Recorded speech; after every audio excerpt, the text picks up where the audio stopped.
Welcome back, everybody. Veterans furious as lawmakers attempt to balance the budget on the backs of America's heroes. The new budget cuts pensions for younger veterans by thousands of dollars, while the president just gave a raise to federal workers. Is that fair? Retired Marine Gunnery Sergeant Jessie Jane Duff is with Concerned Veterans for America. And Sergeant, welcome to the show. Good morning. Thank you so much for having me, Mike. How does this affect you, and specifically women? Not just because you're a woman, but this is the topic today.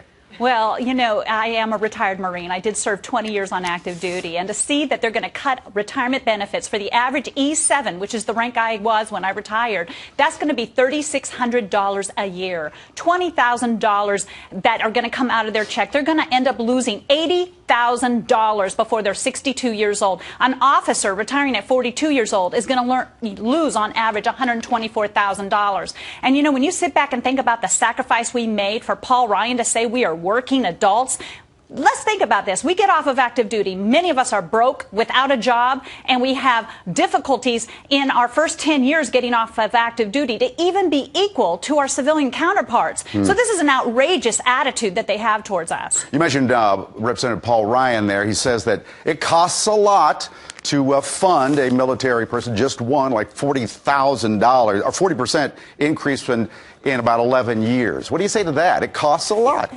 You know, what Paul Ryan is saying is very misleading. He makes it sound like we got a 41% pay increase. We've never gotten a 41% pay increase. The funding for each person on active duty is a lack of the budget within DOD to be responsible. We have excess dollars going out the wazoo. There are $8 trillion that are unaccounted for within DOD because they've never had an audit. We've got supply warehouses from World War II. We have $1 billion that was spent by the Air Force on a future program that got flushed down the drain.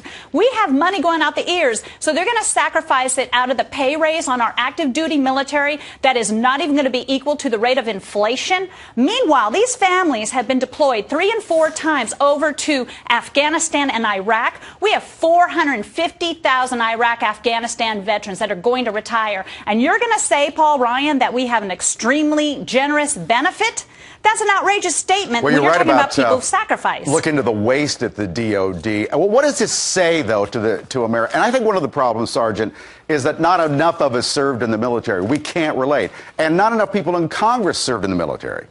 You know what? You hit the nail right on the head. To say it's an extremely generous benefit, then, Mr. Ryan, how come more people haven't served? Less than 1% have ever defended this nation. 1% puts themselves in the harm's way every day for this country. And out of that 1%, think about this, less than 17% of that 1% even make it to retirement. You've got people with PTSD. You've got people that got to get discharged early for ailments, and yet he's going to say it's a luxury.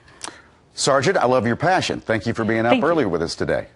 Thank you for having me. Okay, we'll stay on this story.